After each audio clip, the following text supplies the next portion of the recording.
So next we are going to learn module 2, and module 2 deals with statistical learning models. So these are the topics related with module 2. And statistical learning theory means it's actually based on the principles of statistics, and it is actually a framework which is used for machine learning. And what we are going to do is we are going to find a predictive function based on the data that is already available. So there are different methods for that, and all these will find application in computer vision, speech recognition, bioinformatics, etc.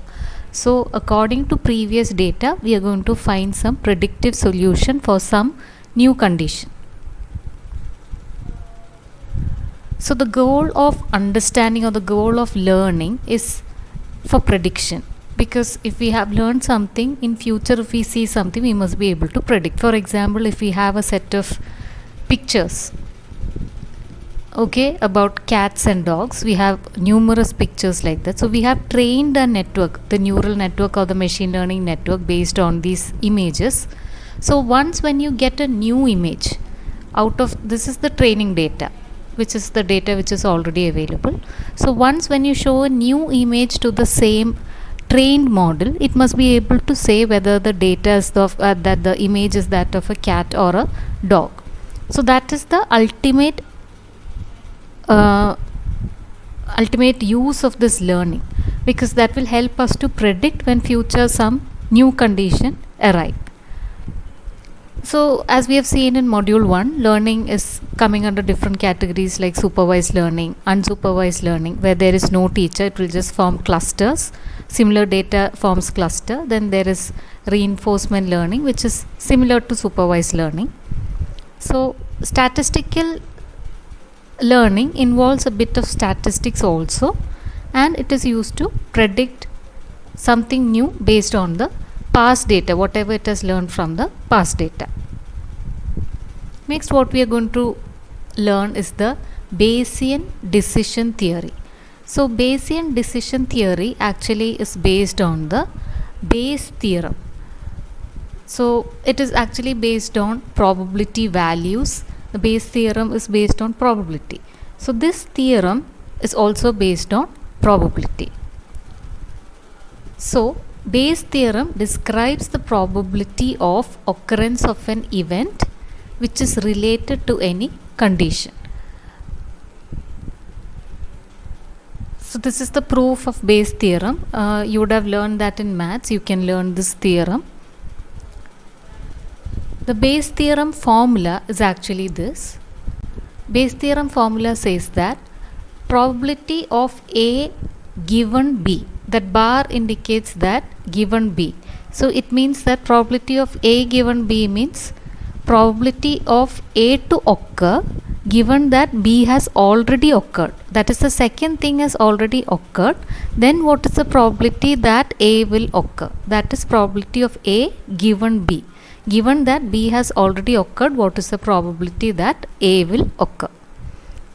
That will be equal to probability of B given A, that is probability of B to occur given that A has already occurred, into probability of A divided by probability of B.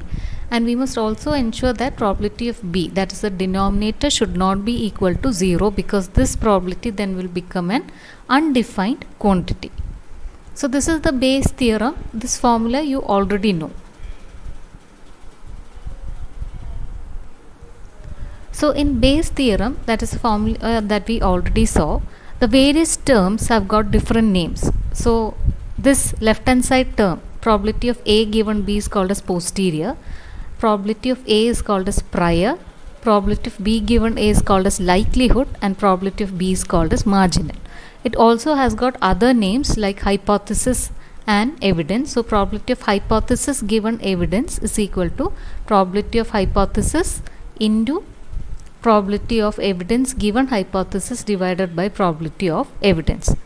So these are the different ways in which we can represent the same formula. So you have to study these terms. So these are the parts of the Bayes theorem that we have already seen. This you have to study, that is, you have to know what each of these terms stands for. We have already seen that what is each of these terms. So let's see some problems. You would have already studied this in maths. So this is a revision of what is meant by the Bayes theorem. So in a neighborhood, 90% of the children were falling sick due to flu.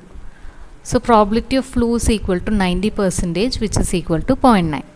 And 10% due to measles. That is, children were falling sick due to measles. So probability of measles is equal to 10%, which is equal to 0.1. And then there are no other diseases. So what is the probability of observing rashes? Rashes means on skin we will have some reddish colorness. So what is the probability of observing rashes for measles is 0.95. So probability of rashes given flu is 0.08 and probability of rashes given measles is 0.95. That is the condition that is given in the question. So what is the probability for flu given that the person is having rashes? So if a child develop rashes, find the child's probability of having flu. That is the question. So probability of flu given rashes. So the other condition that is given is the probability of having rashes given that the person is having flu, and probability of having rashes given that the person is having measles. So based on this we can apply the Bayes theorem and then we can do this problem. So that is probability of flu given rashes is, see here there are two conditions and that is why the denominator is looking like this. So you just have to substitute in the equations, that is the given quantities, and you can find the value. So the final value will be 0.43. So that will be probability of rashes given flu into probability of flu whole divided by probability of rashes given measles into probability of measles plus likewise, because there are two conditions here, not just one condition, given that there is flu as well as given that there is measles. Since there are two conditions, the denominator is looking like this. Next question again, which is based on the Bayesian theorem. So there are three urns. Three urn means you've got three containers and the containers have got white and black balls. So the first urn has got three white and two black balls. The second one has got two white and three black balls, and the third one has got four white and one black ball. So without any biasing, that is we are not going to do any biasing on any of these urns, we are going to choose one ball randomly from one urn, and what is the probability that it came from the third urn. Okay, so we are going to take one white ball and what is the probability that it is going to come from the third container. That is the question. So let the event E1 be choosing one ball from the first urn, E2 be the event that the ball is chosen from the second urn, E3 means choosing from the third urn, and A is the event that the chosen ball is white. So the probability of choosing a ball or probability of choosing that urn itself is 1/3 because there are 3 bags for us. So we are going to choose only one bag out of the 3 bags. So that will be probability 1/3. Now for each of the bag, what is the probability of getting a white ball? So probability of getting a white ball is probability of A given E1. So 3 white ball out of 5. So this will be 3/5. 2 white ball out of 5 balls and 4 white ball out of 5 balls. So likewise we got all these 3 probability. Again, since there are 3 conditions, that is why the denominator is looking like this. Normally the denominator is just 1 P of B, but here we have got 3. Out of that 3 we have to select. Previously it was 2. So that is why the denominator is looking like this in the Bayesian theorem. So just substitute the values and you will get what is the probability of choosing the bag. So 1/3 into probability of getting a white ball from that. Likewise you have to do. Okay. So once you substitute the values, you will get the answer as 4 by 9. So I hope all of you understood what is meant by the Bayesian theorem. So using this Bayesian theorem, why we studied the Bayesian theorem is because using this we can do the Bayesian classification.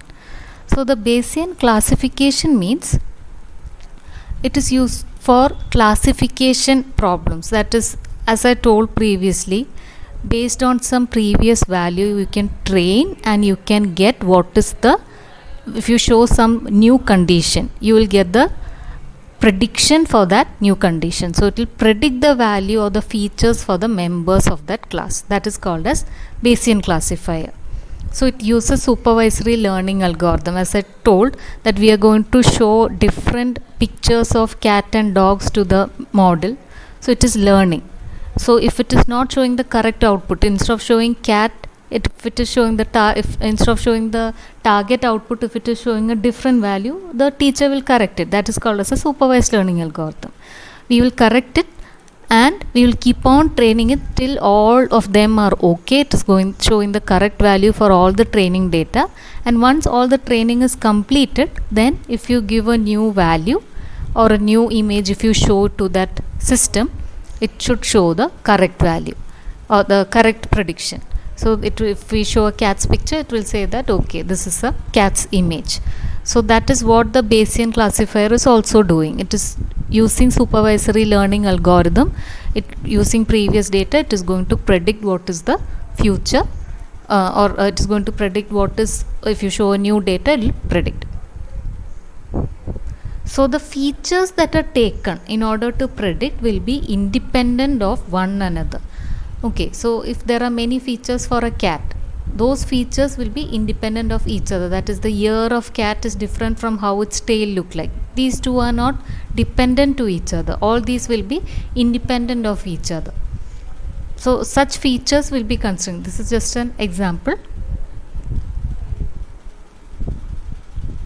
Next is naive-Bayes classifier. Naive-Bayes classifier means, again, it is based on the Bayes theorem and it is used for solving classification problems, and it is one of the most simplest and most effective classification algorithm which is used in machine learning, and it's also very fast and it can do quick prediction, and it is based on probability, because we know that it is based on Bayes theorem, so it is based on probability, and it is used in many applications like spam filtration. You know that the mail which is coming to our inbox, it is automatically spam filtered, then sentimental analysis, then classifying articles, all that is done based on naive-Bayes classifier algorithm.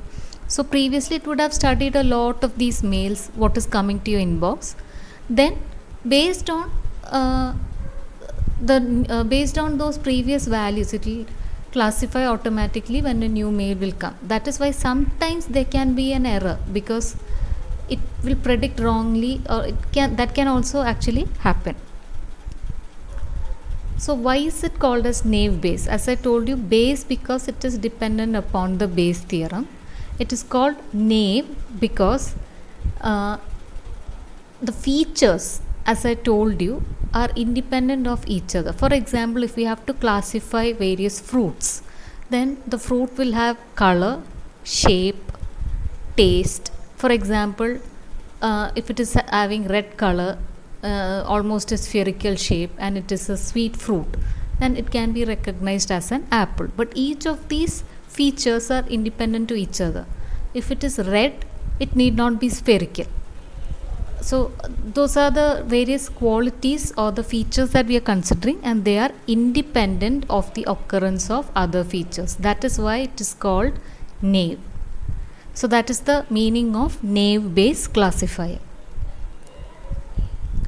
Next is Gaussian naive-Bayes. Gaussian naive-Bayes means it is based on the normal distribution or Gaussian distribution.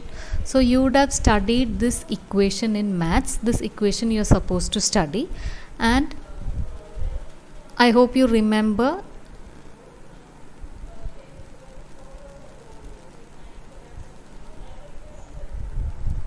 this type of distribution, which is called as a normal distribution or a bell-shaped curve, where equally it is divided on the y-axis on either sides of the y-axis, and it will be tending to 0 on either sides. It will not be touching 0, but it will be tending to 0. It will be the shape of a bell. It is a bell shaped curve.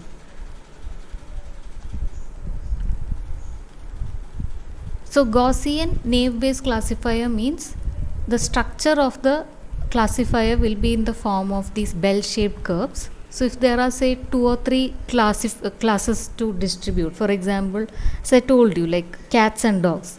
So this is class A and this is class B, the features of class A and features of class B. So if you have, imagine the new point, let this be the new point. You're supposed to predict to which does this new point belong to.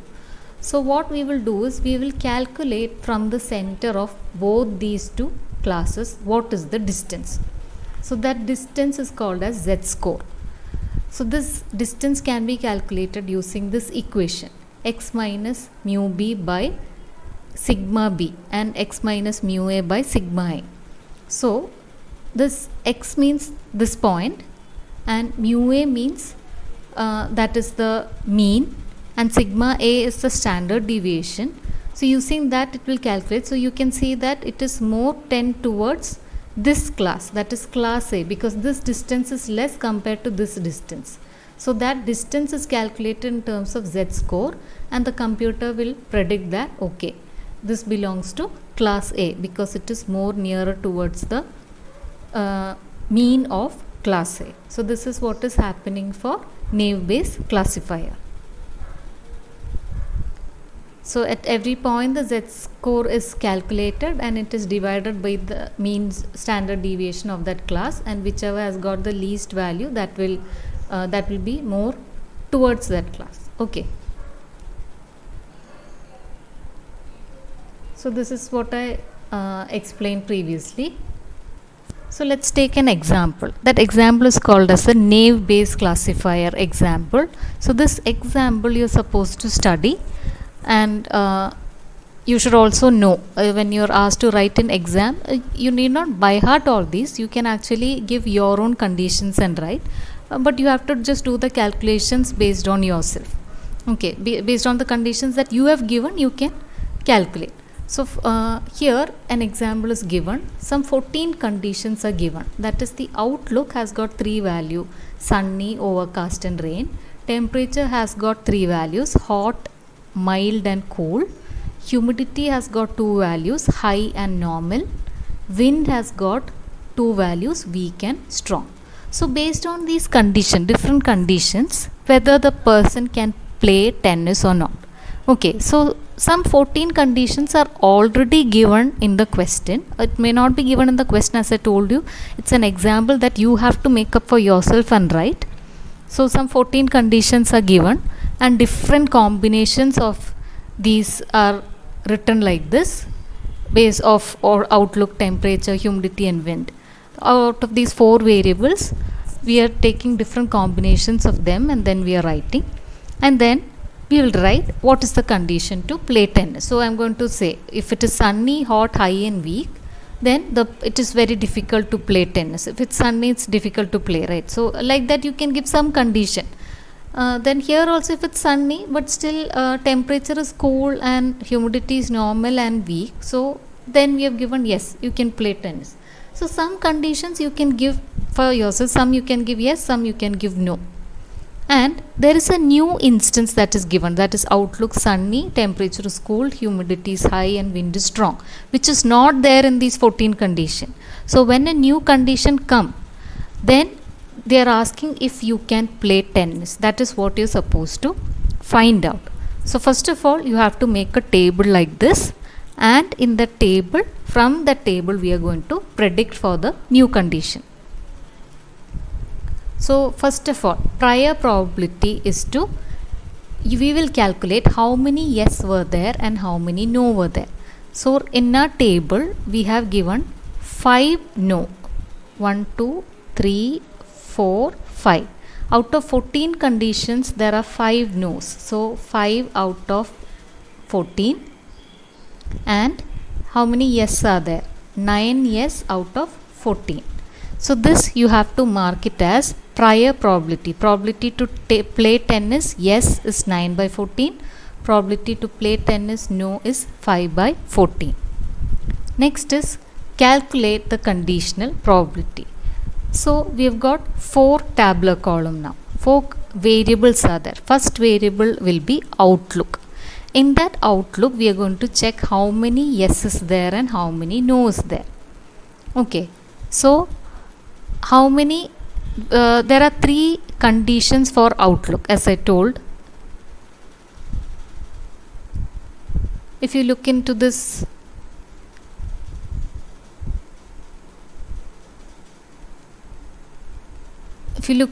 outlook, you can see that there are 1, 2, 3, 4, 5.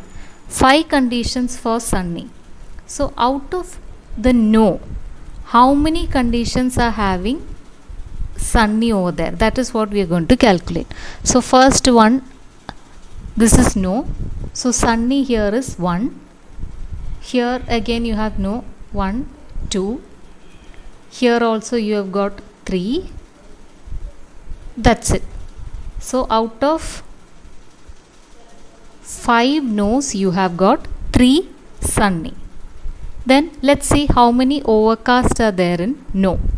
So out of all the no, there is no overcast. Here it is rain, so that is not there. Here also it is rain. So it is 0 out of 5. Then rain. Remaining 2 conditions out of 5 will be having rainy. Again, for yes, you can calculate the same. So yes will be having, let's see how many yes are there. This is 1. For that, overcast is 1.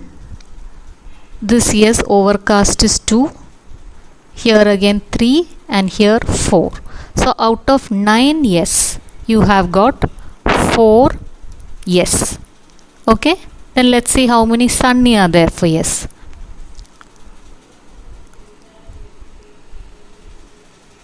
1 and 2. So out of 9 conditions, you have 2 yes. So like that, you have to see, calculate for all these values, for all the possible. For temperature, there are 3 conditions: hot, mild and cold. Again, you will calculate how many yes are there, how many no are there, and you have to write the probability. So here, when you add up, you should get 1. Like here, when you add up, you should get 1 as the probability.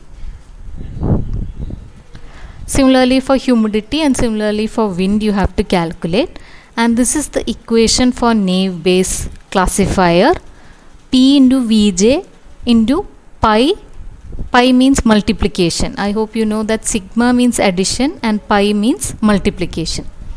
So P Vj pi, probability of Ai divided by Vj. So next we will see what it is. That is probability of Naive Bayes yes means first you write what is the general probability of yes into probability of sunny by yes into probability of cool by yes into probability of high by yes into probability of strong by yes. That is the condition that has been given to us for the new instance. For all that, how many yes are there? So that values alone you will take and then you will multiply, you will get the value. Then same thing for probability of no for Naive Bayes. Simply what is the probability of no? Then about the new instance, sunny, cool, high and strong is the new instance given. For all that, what's the condition of no, which you calculated from the previous tabular column, that you take, you multiply everything, you will get this. So out of this, probability of Naive Bayes for no is greater than probability of Naive Bayes for yes. This is smaller, this is larger. So this probability of larger, it means that it is recommended not to play tennis. So you can also refer the net for a smaller example if you want, but I think this is a very good example. You can you need not by heart these values, you can give your own conditions. Only thing that you have to show the calculations properly.